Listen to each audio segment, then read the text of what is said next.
Sagip Buhay. Sagip Buhay. Maghahatid sa inyo ng mga kaalaman upang sumagip ng buhay ng ating mga kababayan gamit ang mga halamang gamot sa ating kapaligiran. Sagip Buhay. Sagip Buhay. Magsusulong ng patuloy na pagtuklas ng lunas ng mga sakit na nagpapahirap sa mamamayan. Sagip Buhay. Sagip Buhay. Magtuturo at magbibigay gabay sa kalusugan at kabuhayan upang umunlad ang sambayanan. Sagip Buhay. Sagip Buhay. Ang sasagip sa mga nawawala ng pag-asa dahil sa kanilang karamdaman at kahirapang nararanasan. Sagip Buhay. Sagip Buhay. Makakasama ninyo ang may likha ng mga produktong pinag-aralan, may bisa at subok na. Sagip Buhay. Narito si Patrick ROQUEL.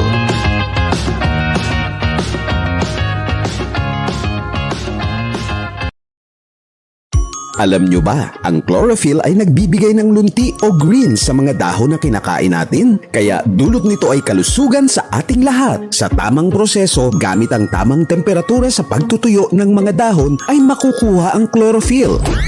Kaya narito na ang Immune Advance. Immune Advance. May sangkap na lamundi, Vitex Negundo, malunggay, vitamin C at zinc. Immune Advance. The Power Immunity Vitamin. Ang Immune Advance ay may quad power. May 4 times more immunity. Kaya advance ang kalusugan sa green. Immune Advance is a support for a healthy immune system. Another quality product of Rich Corp. Para sa karagdagang impormasyon, mag-text o tumawag sa 0919-000-1738 at 0922-893-8883. Sundan sa FB page, Puno Sagip Buhay. At mag-subscribe sa YouTube, Puno Sagip Buhay. Citronella magtanim, maghanda ka. Huwag maawa sa lamok, patay na! Nang andas citronella, Andas take it away. andas citronella. Natural take it away. St. Repellent gamitin, lamok ay patayin. Tara mag-andas citronella. Mosquito, I'll kill you with andas citronella spray. Mag-andas citronella. Mosquito, I'll kill you. Mag-andas citronella. Huwag ka ika'y papatuyin. Citronella. Mosquito, I'll kill you. Mag-andas citronella. Mosquito, I'll kill you. Andas citronella. Mosquito, I'll kill you.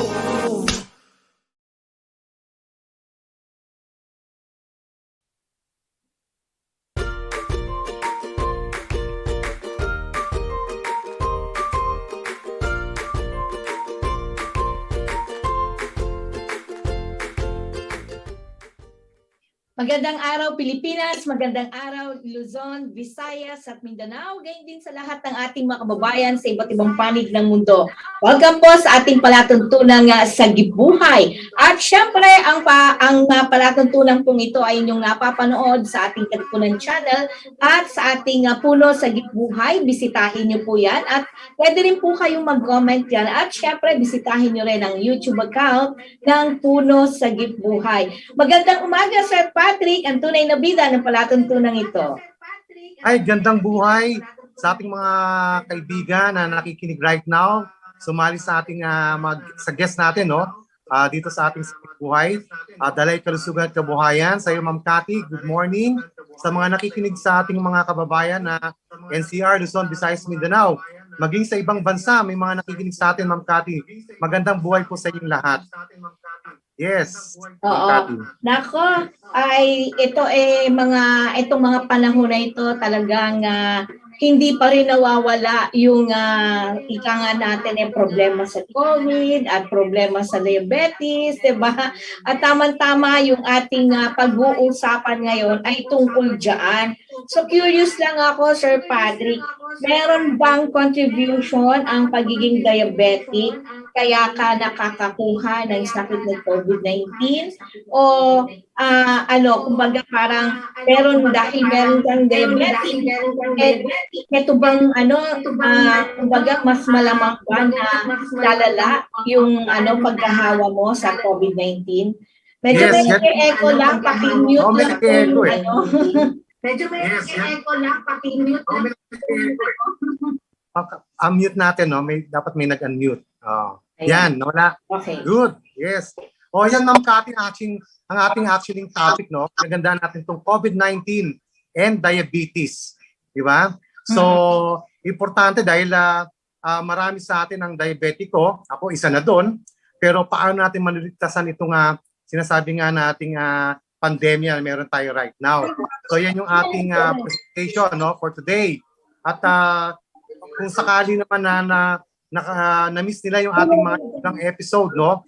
Tinatapos na natin yung mga diabetes, yung mga practical na kaalaman about diabetes, no? Yung different types, yung type 1, type 2 diabetes, at saka yung pre-diabetes, di ba?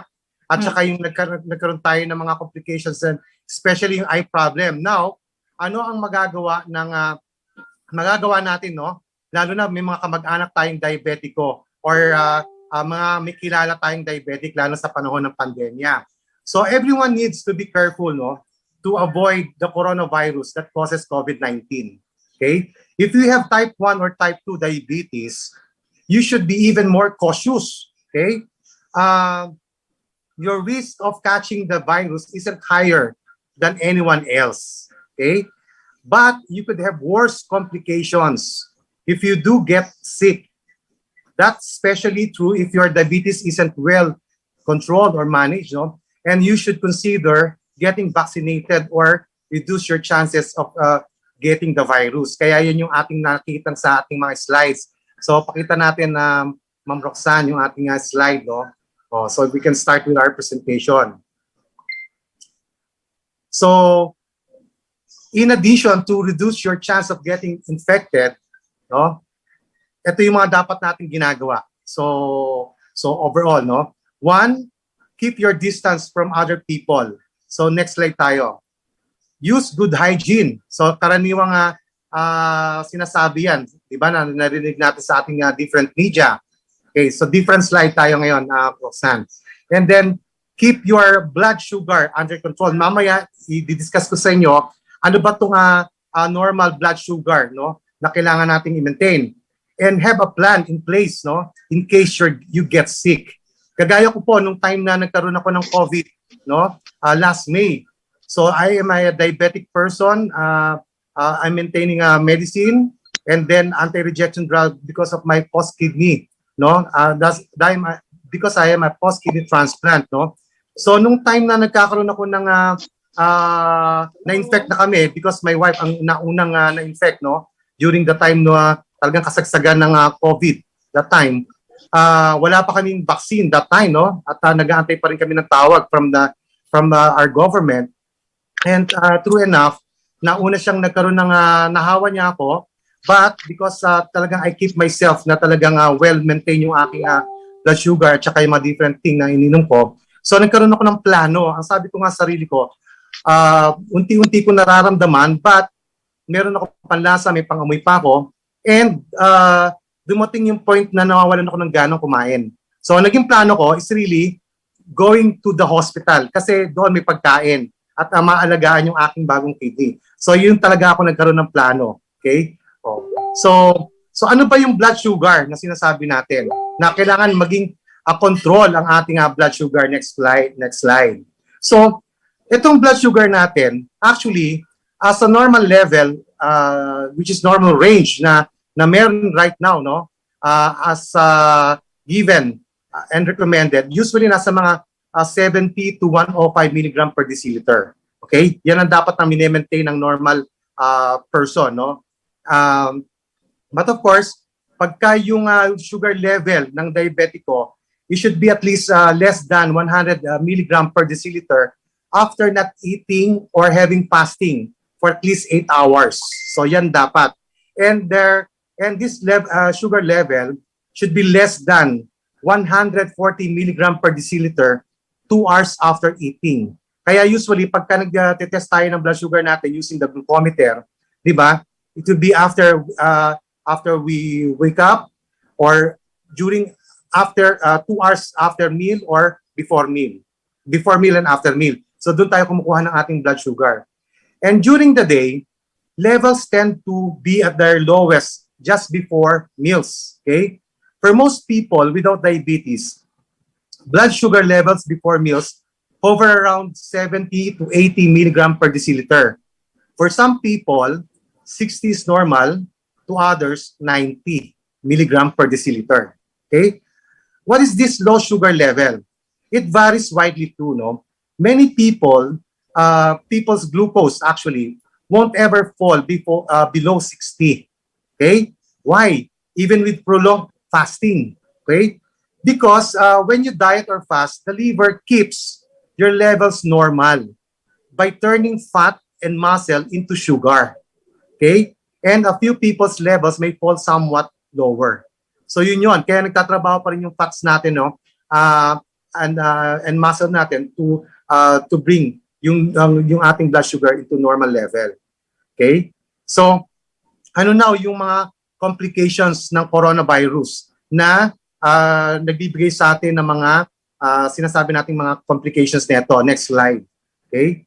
So, sabi nga natin, may mga complications tayong maaring makita during the stage na nahawa na tayo ng COVID, no? Ito yung tawagin natin yung mga acute respiratory failure, pneumonia, at saka yung ARDS, which is I will discuss, no?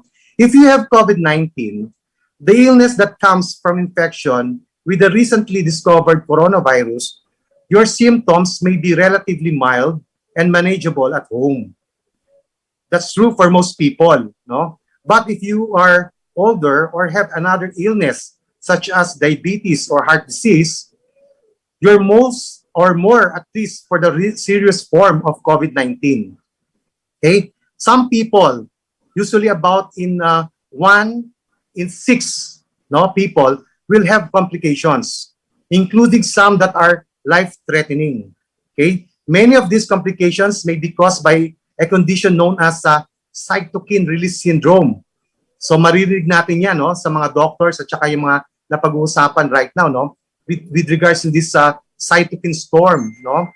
This is when an infection triggers your immune system to flood your bloodstream with inflammatory proteins called cytokines. Okay?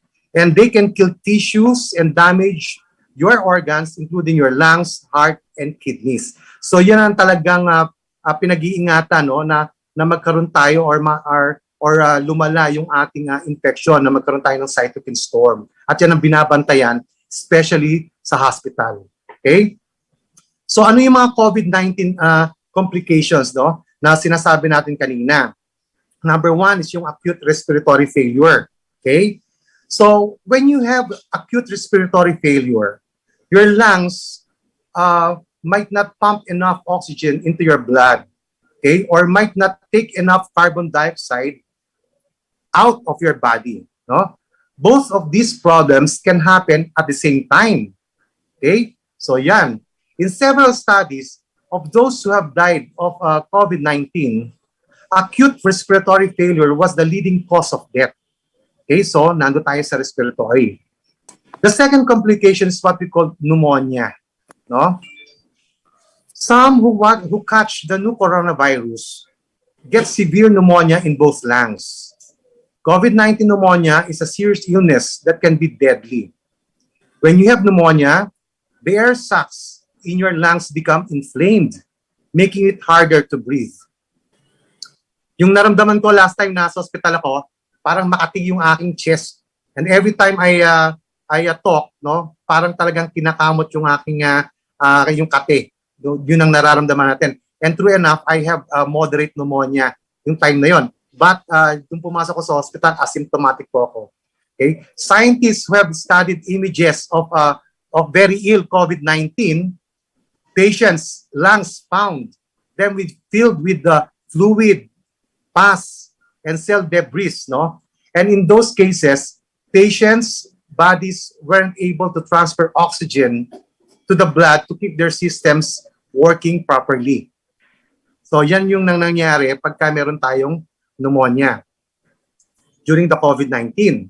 So another focus na pag-usapan natin na complication is what we call the ARDS or the Acute Respiratory Distress Syndrome. Okay?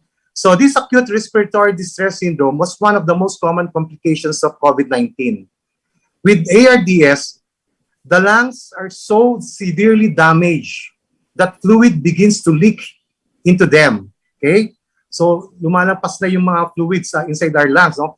As a result, the body has trouble getting oxygen into the bloodstream. You may need mechanical help to breathe, such as a ventilator, until your lungs recover. So, yung next slide, makikita natin dyan yung example ng ventilator. That is the pump, no, na ginagamit. Next slide. So pakita natin yung ventilator natin, Roxanne. Next slide tayo. A ventilator is a device that supports or recreates the process of breathing by pumping air into the lungs. Okay? Sometimes people refer to it as a vent or breathing machine. So next slide. Doctors use ventilators if a person cannot breathe adequately on their own.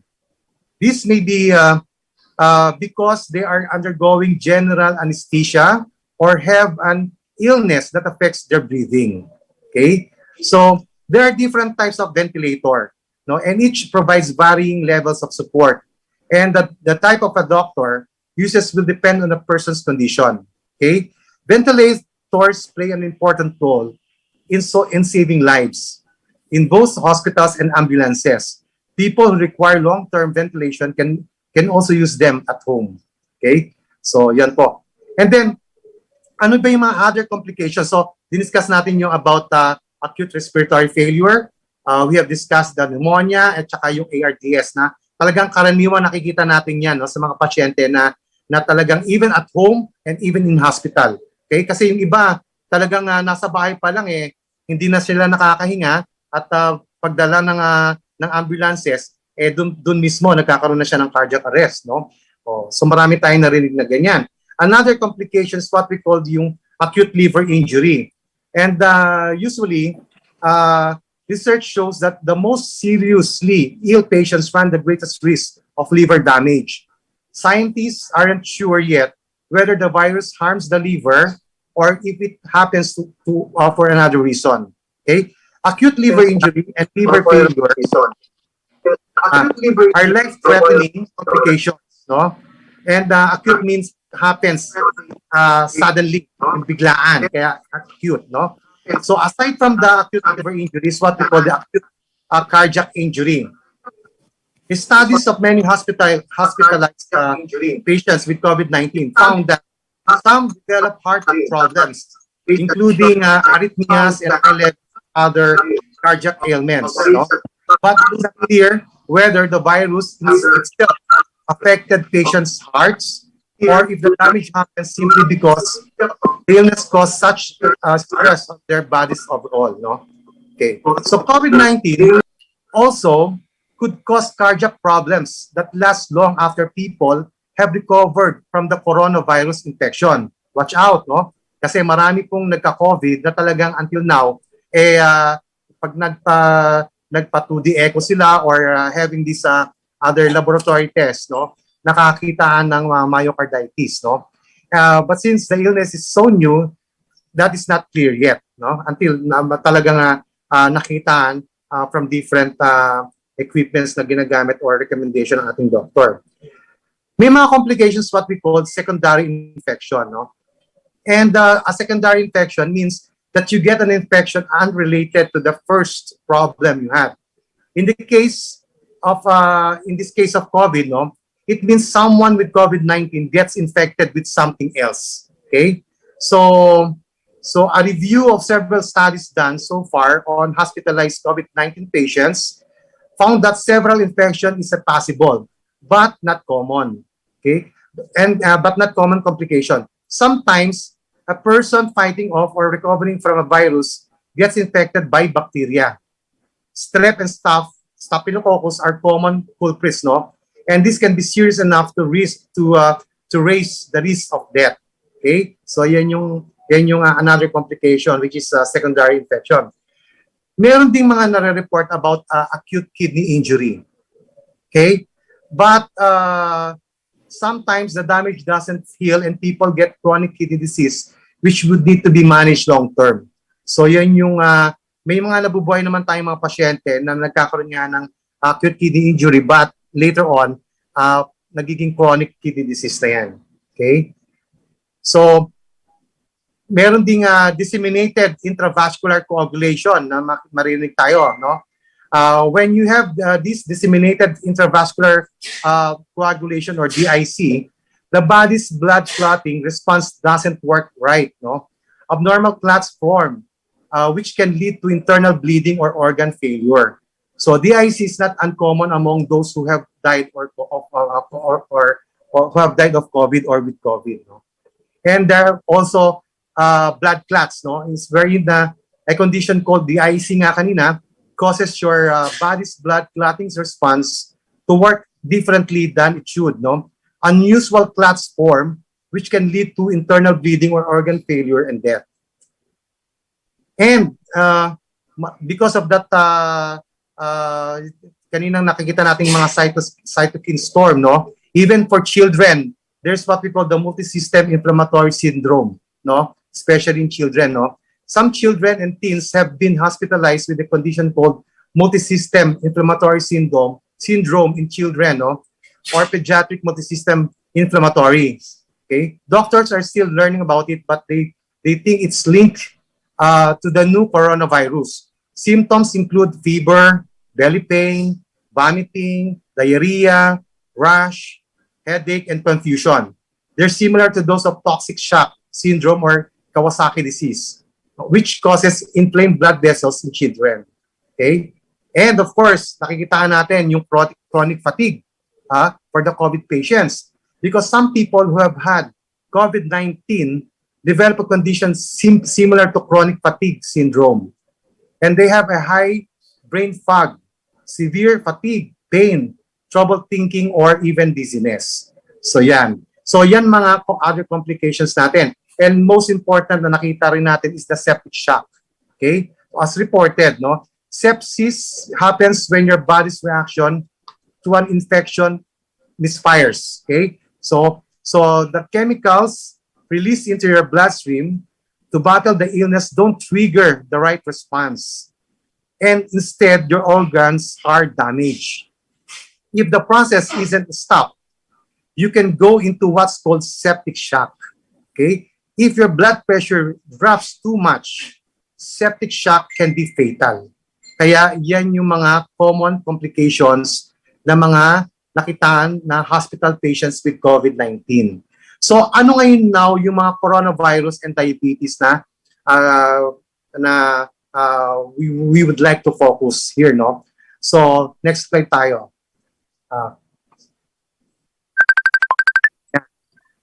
Wait. Diabetes and coronavirus, early studies have shown that about 25% of people who went to the hospital with severe COVID-19 infections had diabetes. This was a survey, last 2020 pa. So now, mas marami, ang percentage ng people na may COVID-19 na merong diabetes. And those with diabetes were more likely to have serious complications, and to die from the virus. One reason is that high blood sugar weakens the immune system and make it less able to fight the infection. So yan yung one common reason. Your risk of severe coronavirus infection is even higher if you also have another condition like heart or lung disease. Okay? So yan yung mga nakikita natin sa next slide. So if you do get COVID-19, the infection could put you at greater risk for diabetes complication. Yung tinatawag nating DKA or yung diabetic ketoacidosis. This DKA, sa mga next slide natin, happens when high levels of acids called ketones build up in your blood.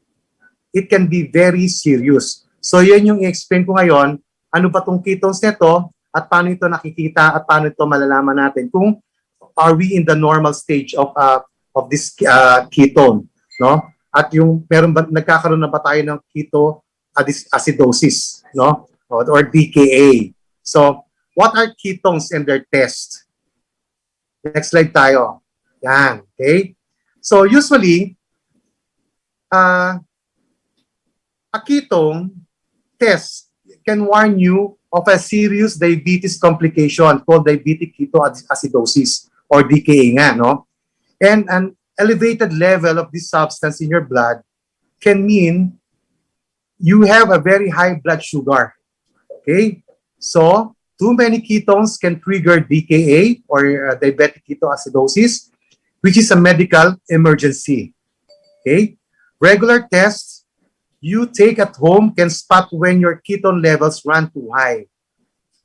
Then you can take insulin to lower your blood sugar level or get other treatments to prevent complications.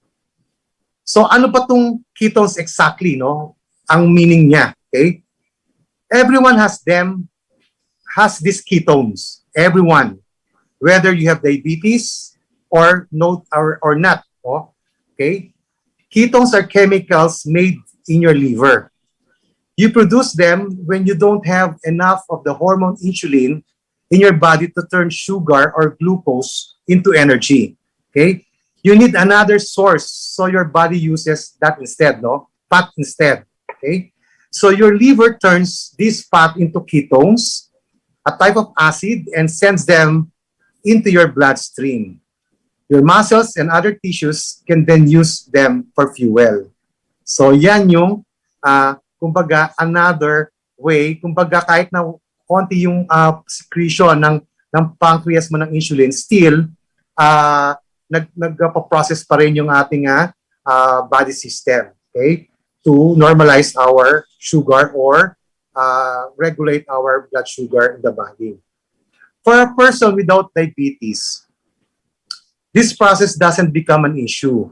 But when you have diabetes, okay, things can run out of control and you build up too many ketones in your blood. So if the level goes too high, it can become life-threatening now. Okay? So makikita natin yan sa mga next slide natin.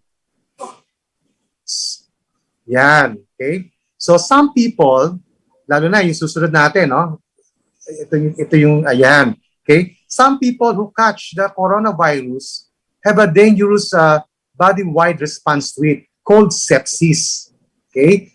To treat sepsis, body's fluid and electrolyte levels need to be managed by our doctors. No? So, diabetes ketoacidosis causes you to lose electrolytes, which can make sepsis harder to control. Okay? So, kaya importante na talagang there's a doctor regularly checking us, no, in case na magkaroon tayo ng COVID-19. So, ano ba yung mga tips to avoid infection? So, yan yung sa next slide. Sabi nga, number 1, doon na tayo sa tips. Hey, stay at home, di ba?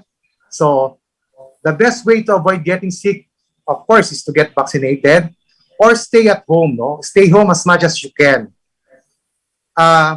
Actually, sa US, no, as I research it, meron silang tawagin yung Americans with Diabetes Disability Act, no?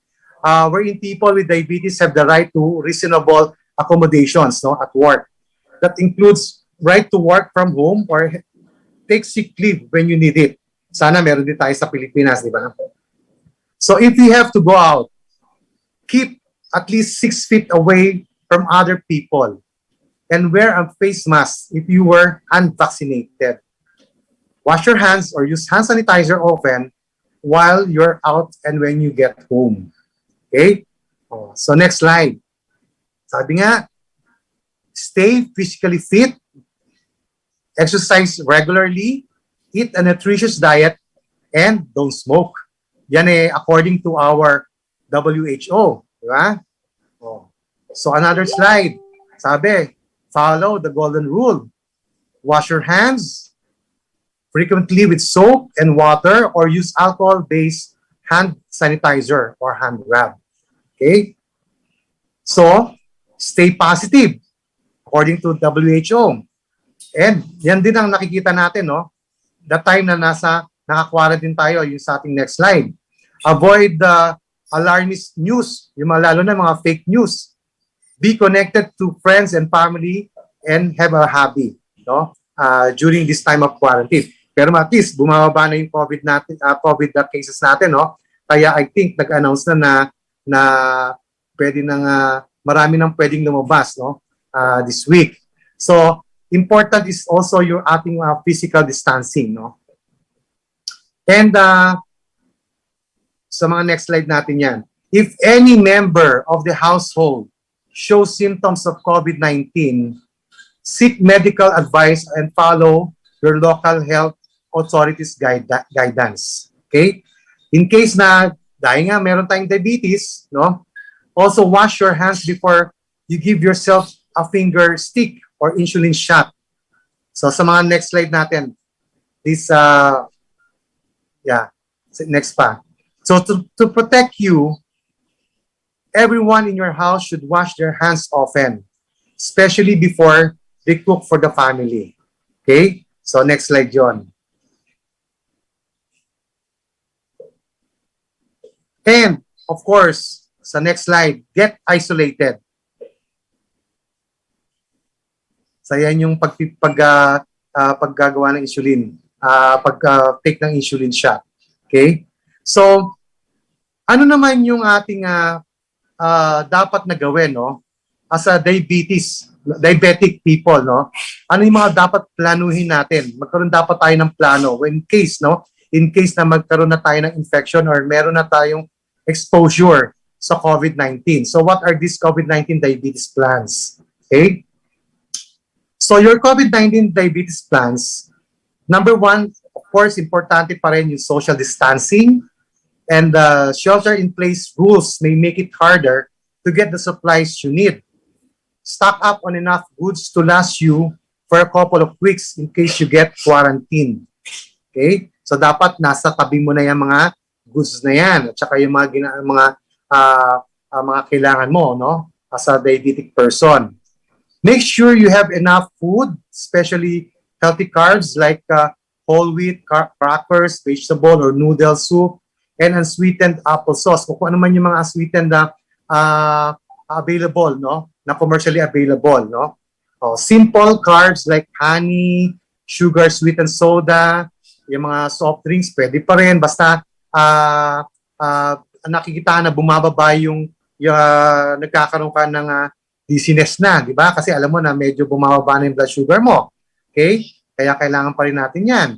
Pero wag regularly mong inumin yan sa room mo or rest. Magiging uncontrolled yung blood sugar niyo po dyan, no? Okay? So, even fruit juice, kailangan natin sa ating room yan or hot candies in case your blood sugar dips, no? Talagang nakita natin na bumababa na. And the maximum number of refills and other medications, no? Like for example, later on, emphasize natin yung using of the ketone strips or yung ating glucometer test kits, no? Kailangan na meron din tayo dyan kasi regularly dapat nakukuha natin yung ating blood sugar, monitor natin ating blood sugar level. And of course, importante yung mga phone numbers natin, no? For your doctors and health insurance company kung talagang kailangan tawagan na. Okay? So, Medicare and some private insurance companies now cover the cost of telehealth visits, even sa telemedicine, no?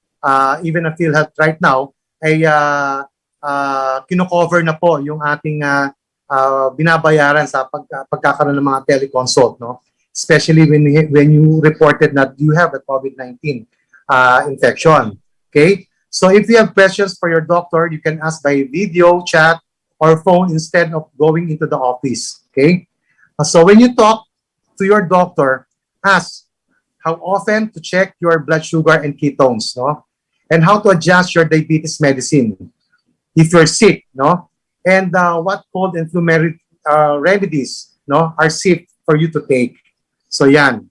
Okay? So if you show COVID symptoms of COVID-19, self-isolate yourself, wear a mask around the others, seek medical advice. So yan po yung recommended, no? So when we are at home and in home quarantine. So what to do if you get sick? Okay? So next slide. If you start feeling sick, stay at home or stay home. Check your blood sugar more often than usual. Okay? COVID-19 can reduce your appetite, kagaya ng sinabi ko nga kanina, di ba? Yung sinare ko sa inyo, and cause you to eat less. Okay? You also need more fluids than usual. When you're sick, keep water close by and drink it often.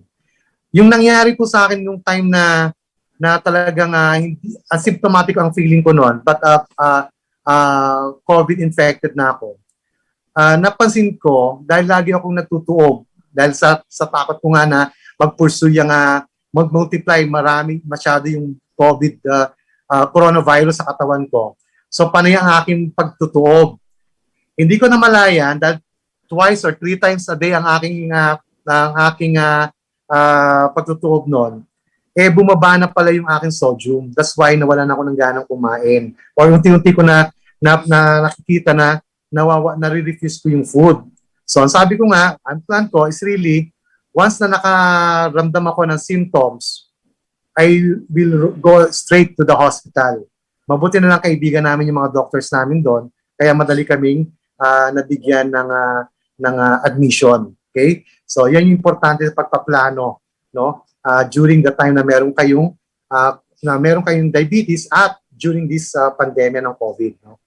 Some other over-the-counter medicines that relieve virus symptoms like fever or cough can affect your blood sugar levels. So high doses of aspirin or even yung mga ibuprofen, no, can lower blood sugar levels. Okay? Yung mga paracetamol can cause falsely high readings on a continuous glucose monitor. Okay? So many liquid cough and cold medicines are high in sugar, which can raise your blood sugar levels. So before you take them, check with your doctor, or if you have taken them, tell your doctor, no? Kasi importante yan. And so that your blood sugar are, pagka yung talagang nakita natin yung blood sugar are really out of control. Okay? So really help and really seek the help of our doctors. So call your doctor if you get coronavirus-like symptoms, no, such as dry cough, fever, or shortness of breath. Okay? Have your most recent blood sugar and ketone readings available to share with your doctor. Get medical help right away if you have, no, moderate or large ketones. Mamaya, discuss ko pa rin yan, no? Yung sinasabi nating DKA symptoms like tiredness, weakness, body aches, vomiting, or even belly pain. And there is a severe shortness of breath. Okay? So yan yung mga common signs and symptoms na talagang makakakitaan ng isang diabetiko. So ano na ba itong ketone test? Next slide. Okay, so importante yan. So sabi nga natin, meron tayong kutawagin yung ketone test, no? Especially sa urine natin, no? In urine test, no? The test measures ketone levels in your urine, no? Normally, meron tayong mga strips, dati ang tawag namin yung combistics, eh. Because I'm a medical technologist, so we used to use these combistics, no? Itong ketone test nito at differently, makikita mo dyan, yung different colors, no? Yun yung guide mo kung magiging nakita mo na kung negative, trace, positive 1, positive 2, or positive 3 na, no? Yung infection do sa or yung test ng ketones mo sa katawan mo, or even the blood sugar in your urine, no?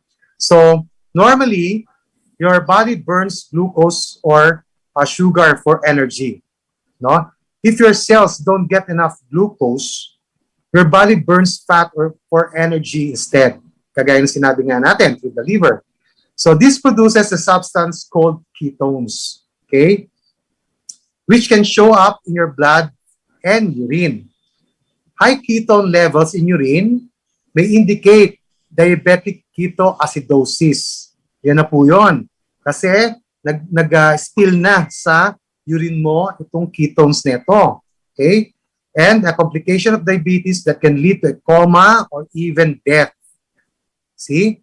So, A ketones in urine test can prompt you to get treatment before a medical emergency occurs.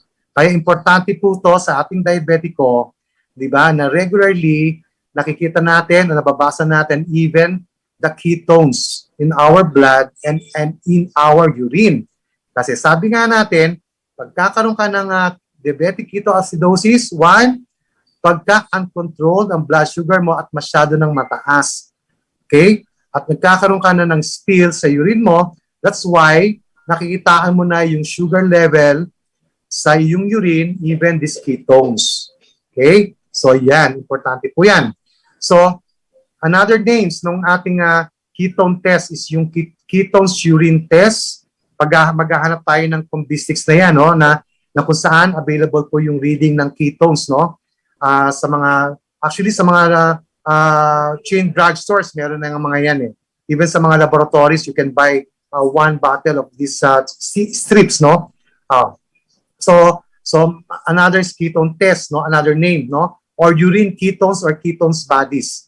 Yan yung mga other terms ng ating ketones test. Actually, ang paggamit po niyan, yung midstream urine nyo, kumuha kayo sa isang bote na malinis, and then you dip that stick, no? And then after a few seconds, makita nyo, nag-iiba-iba yung color ng mga,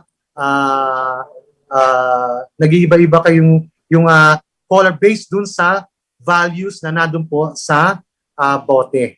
So yun, doon mo makikita kung still negative, kung may trace of this ketone or sugar into urine, or kung nagpa-positive 1 na, positive 2, positive 3, ibig sabihin, marami nang nakikita, no, sa iyong urine. Okay? So, sabi nga natin, this test is used often, no, to help monitor people at a higher risk of developing ketones. And this include people with type 1 or type 2 diabetes. And if you have diabetes, ketones in urine can mean that you're not getting enough insulin. Okay? If you don't have diabetes, you may still be at risk for developing ketones if you, 1, experience chronic vomiting. Gaya nung nakita natin kanina. Number 2, diarrhea. Have a digestive disorder, no? So, kailangan tayo mag-participate in strenuous exercise. Usually, yan yung mga nagpa-participate in strenuous exercise, no? Yung sobrang paggamit ng ating mga muscles, no? Through the exercise, nag-i-increase yung ating keto na yan. And meron tayong yung mga nag-low, very low carbohydrate diet, no? So, nakakitaan ng ketones yan. And have an eating disorders, no? Even pregnant, no? So, yun yung mga kailangan na regularly na-check up yung ketones sa katawan. So, your healthcare provider may order ketones in urine test if you have diabetes or other risk factors for developing ketones. You may also need this test if you have symptoms of ketoacidosis, which includes yung nausea or vomiting, abdominal pain, confusion, trouble breathing, feeling extremely sleepy. People with type 1 diabetes are really high risk for ketoacidosis. So in blood, okay, what is a good ketone level for diabetics? No? If you do a blood ketone test, lower than, take down nyo po to kung magpapa-blood test po kayo. Usually 0.6 millimole per liter is a normal reading. 0.6 to 1.5 millimole per liter means you are at a slightly increased risk of DKA or diabetic ketoacidosis. And you should test again in 2 hours. No?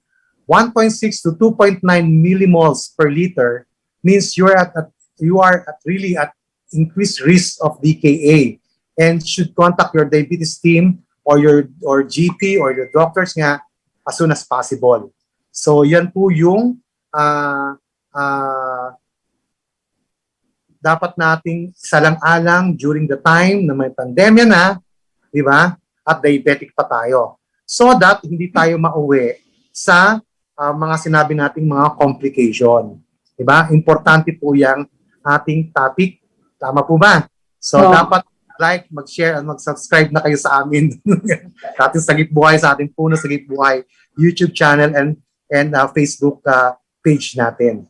So, may mga comments po kayo.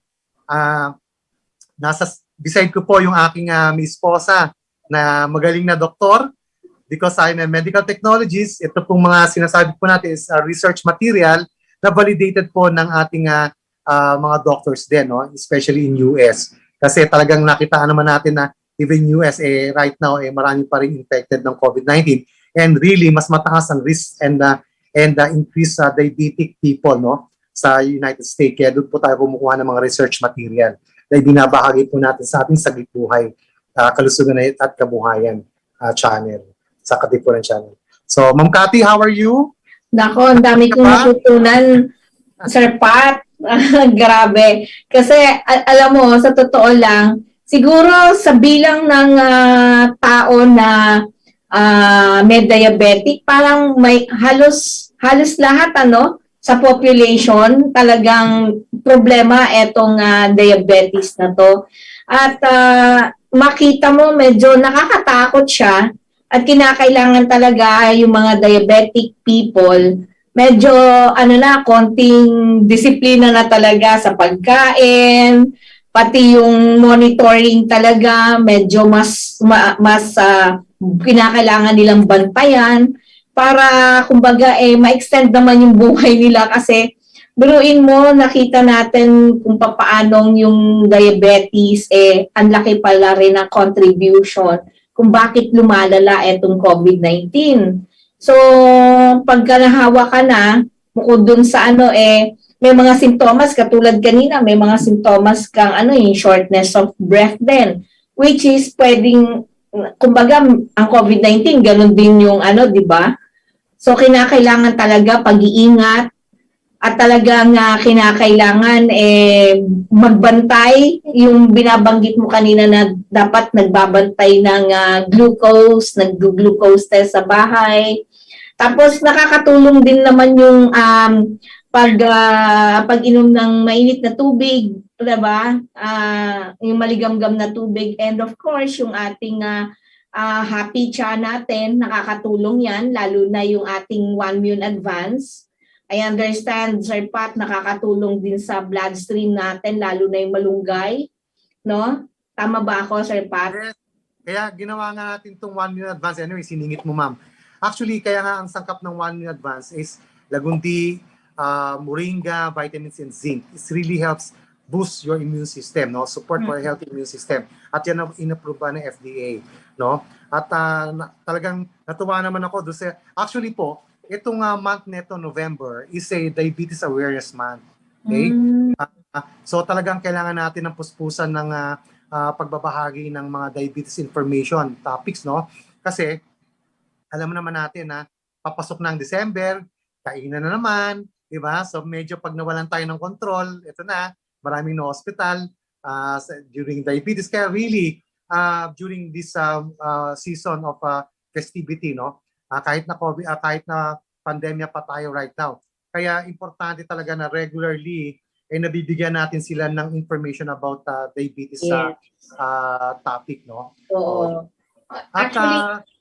Actually, Sir Pat, hindi naman natin sila tinatakot dahil ito yung mga pinapakita mo kasi ay mga posible na maging paglala malalang ng diabetes. Pero maganda na rin yun na nakikita natin, nalalaman natin kasi para mabantayan natin yung ating mga sarili-sarili at maiwasan natin na dumating pa tayo sa punto na magsisi tayo, lumala yung ating sakit, lumala yung 'di ba? Kasi ang laki ng epekto. Alam mo yon yung kapag meron kang kapamilya na dinala sa ospital dahil hindi na kaya sa bahay, ang laking epekto, yung burden sa pamilya, mabigat na si dibdib, mabigat pa sa bulsa, di ba, Sir Pat? Right, yes.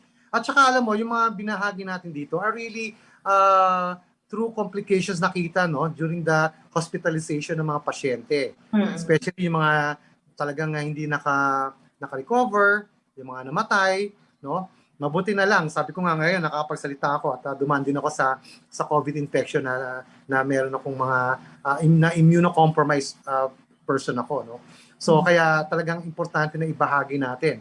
Sabi nga natin pwede ko naman gawin sa bahay, no? Lahat ng mga healthy tips natin. But of course, because I'm a post-kidney transplant and I'm protecting my kidney, my new kidney, kaya talagang tumakbo rin ako sa hospital para immediate response nila doon sa aking infection.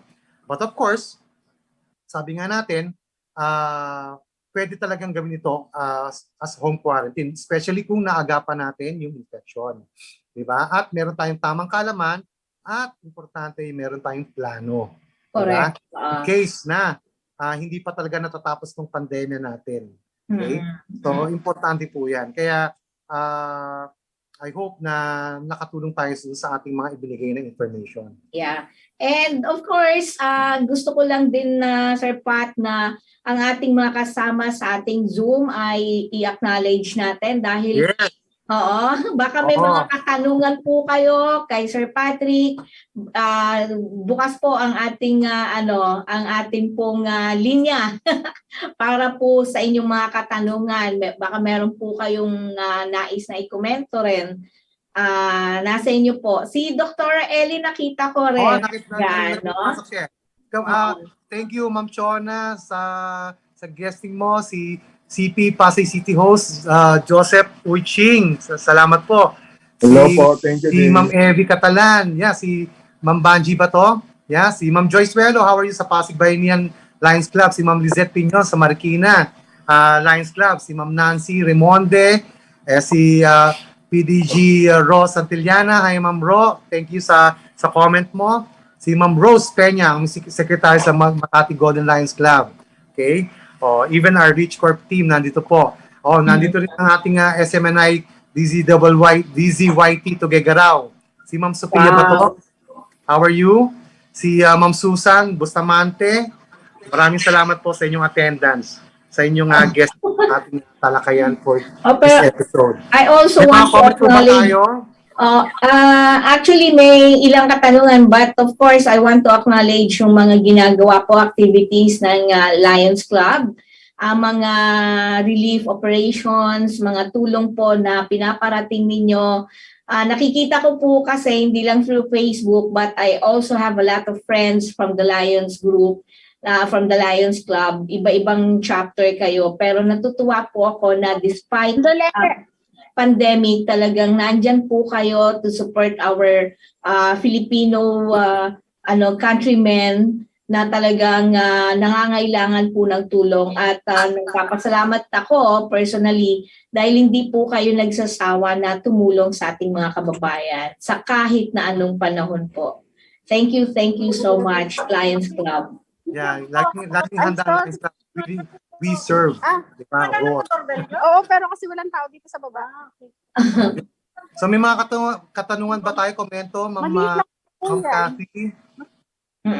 Meron kayo na po, sana kung may mga experiences kayo, let it be this is a group discussion, para whatever experience. Kagaya ko, nag-share ako ng experiences kasi importante po yun na at least nalalaman nyo rin, para in case na wag na sana mangyari, di ba?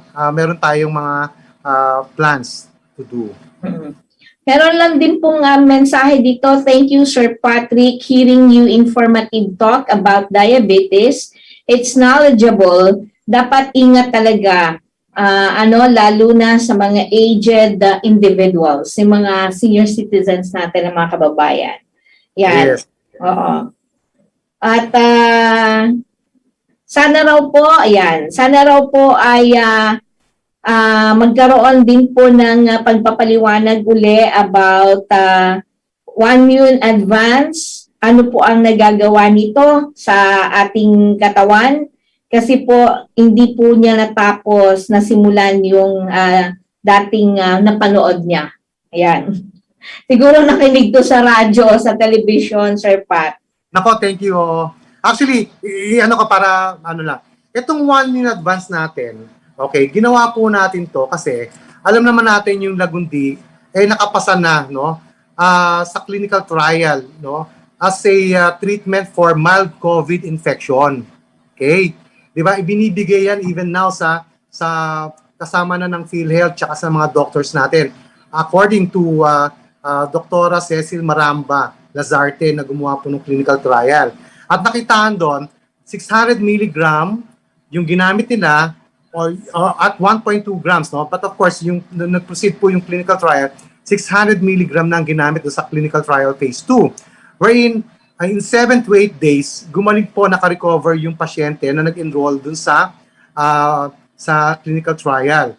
Na at I think 90 ang mga pasyente, 278 yung total na nag-enroll, no? And then doon sa phase, nakita na 600 milligram 3 times a day for 7 to 8 days gumaling, nakarecover yung pasyente. And then yung second phase of clinical trial, kumbaga itong Lagundi binigay sa pasyente na may mild COVID at yung kalahati ng pasyente na nag-enroll, ibinigay yung placebo. Okay? At both naman sila nakarecover, nga lang doon sa gumamit ng Lagundi, mas mabilis silang nakarecover, no? Dahil bumalik yung kanilang pang-amoy, no? Yung pang-amoy nila at saka eventually yung panlasa hanggang sa nawala yung COVID virus, no, sa kanilang sistema. So yun yung maganda sa ating Lagundi. Now, because gusto natin na mabilis kasi Lagundi sa medicine, no, herbal medicine sa Philippines. At yan ay aprobado na for asthma and cough at pinag-aralan na for COVID. Okay? At approved ng FDA for bronchodilator.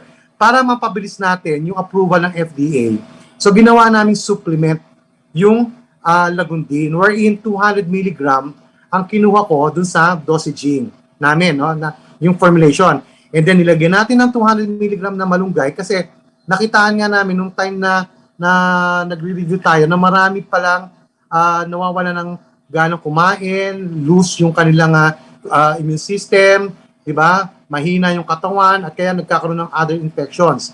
Kaya nilagyan natin ng moringa para masustainan yung protein, yung blood circulation, yung ganda ng blood system niya, no? And nilagyan natin ng non-acidic vitamin C and zinc, which yung zinc is very good for healing. Right?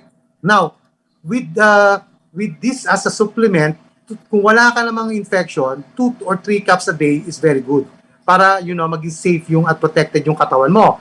Because this is a support for a healthy immune system. But if you have already sickness, for example, even fever, diarrhea, no? Ako, madalas akong nagda-diarrhea, no? Meron ka ng shortness of breath, nawawala na yung panlasa mo, umabagsak na ang palagay mo yung immune system. 3 capsule of this 1 in advance kasi 200 mg of Lagundi times 3. It's already 600 mg, di ba? That's already a dosage for medicine. And with others, no, 3 times a day with others ingredient. So 3 capsule 3 times a day is already a medicine. Okay? So when you take this 3 times a day, sabi nga natin, yung ating vitamin C na na-take is already 900 mg, sufficient to support your body against infection or to protect you. And the zinc is already 36 mg. Doon sa 3 capsule 3 times a day. Meaning to say, in a day, kailangan 40 mg lang yung zinc na tinitake mo. It is sufficient, no? Para, mag-heal yung katawan mo against these diseases or any infection. Kaya, tamang formulation yung nagawa natin dito sa 1 in advance. Okay? Yan po yung explanation behind this 1 in advance formula. And really a support for a healthy immune system. Nako, napakabilis ng oras, Sir Patrick. Okay. Lagpas na tayo sa oras. Anyway, so kailangan na tayo magpaalam. Okay, na tayo. Salamat po sa mga nakinig at talagang inanukan nyo, inano yung aking invitation. Bubulol ako. At sana po, every Wednesday, meron po tayong programang Sagip Buhay, Dalay, Kalusugan at Kabuhayan. Always stay tuned with us. At i-like nyo po, i-share at subscribe nyo po yung ating FB page at saka YouTube channel nating Puno Sagip Buhay. No? Kung may mga katanungan po kayo, you can always send your message sa FB page nating Puno Sagip Buhay at willing naman po kami sagutin yung mga comments and issues and even yung mga queries niyo po. At kung ano man na consultation na kailangan natin, my wife is a doctor, my son is now graduating as a doctor of medicine, no, sa Far Eastern University na makakatulong din sa atin, no. So salamat sa inyo, Ma'am Cathy, salamat sa iyo. Thank you. Thank you, everyone. Salamat po, Sir Patrick. Thank you, Ma'am Cathy. Salamat. Ingat po kayo lagi. Thank you.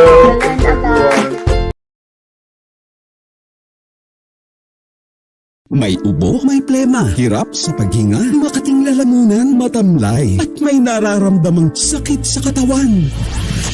Happy Cha! Lagundi Tea! Happy Cha! Lagundi Tea! Ang cha ang magbibigay ginhawa, kaya buhay mo ay happy kasi healthy ka na! Happy Cha! Lagundi Tea! 100% dried lagundi leaves, all natural and organic. Sigurado ang kalidad, puro at subok na! Rich Corp is the supplier of quality Vitex Negundo in the market. Happy Cha! Lagundi Tea! FDA approved as bronchodilator, reduces asthma and cough at tuklasin ang marami pang health benefits ng Lagundi Vitex Negundo. Maging healthy, maging happy, mag-Happy Cha! Para sa karagdagang impormasyon, mag-text o tumawag sa 0919-000-1738 at 0922-893-8883. Sundan sa FB page Puno Sagip Buhay at mag-subscribe sa YouTube Puno Sagip Buhay.